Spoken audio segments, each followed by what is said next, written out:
أين الطالب بدم المقتول بكربلا أين الطالب بدم المقتول. مولا کے جو ناصر ہیں جنہوں نے انقلاب برپا کرنا ہے عزیزان، ان کا گریہ گریہ معرفت ہے. دیکھیں ہم کئی قسم کا گریہ کرتے ہیں، ہمارا جو رونا ہے وہ کئی قسم کا ہے. کبھی ہمارا رونا جو ہے وہ بے فائدہ ہے،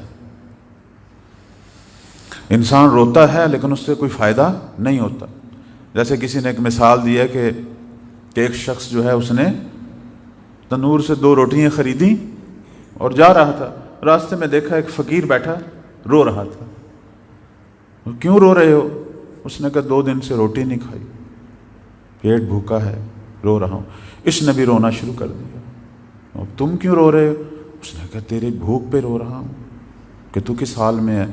اس نے کہا بھی رونے کی کیا ضرورت ہے، 1 روٹی مجھے دے دے اور 1 تو خود کھا رہے. اس نے کہا نہیں وہ تو میں نے نہیں دینی، ویسے میں تجھ پہ رو رہا. بس اوقات ہمارا گریہ اس قسم کا ہوتا ہے. مولا ہم نے کوئی ہمرائی تو نہیں کرنی. اللہ ہم سب کو گریہ معرفت دے. ایک دفعہ البتہ اس کی ایک اور مثال بھی آپ کی خدمت میں دیتا ہوں. مثالیں تھوڑی تھوڑی سخت ہوں گی لیکن محسوس نہ کیجیے گا، چونکہ بالآخر یہ پروگرام جو ہے یہ اصل میں دلوں کو جھنجھوڑنے کے لیے تو ہیں. آپ نے شاید یہ سنا ہوگا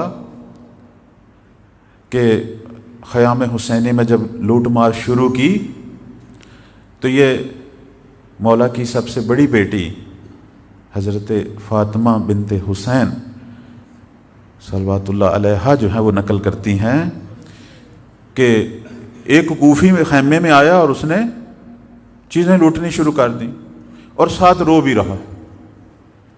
تو بی بی نے کہا تو لوٹ بھی رہا ہے اور رو بھی رہا ہے، روتا کیوں ہے؟ کہنے لگا آپ لوگوں کی مظلومیت پہ رو رہا ہوں، آل محمد کی مظلومیت پہ رو رہا ہوں. تو انہوں نے کہا پھر لوٹ کیوں رہے ہو؟ کہنے لگا اگر میں نہ لوٹوں گا کوئی اور آ کے لوٹ لے گا. أين الطالب بدم المقتول بكربلا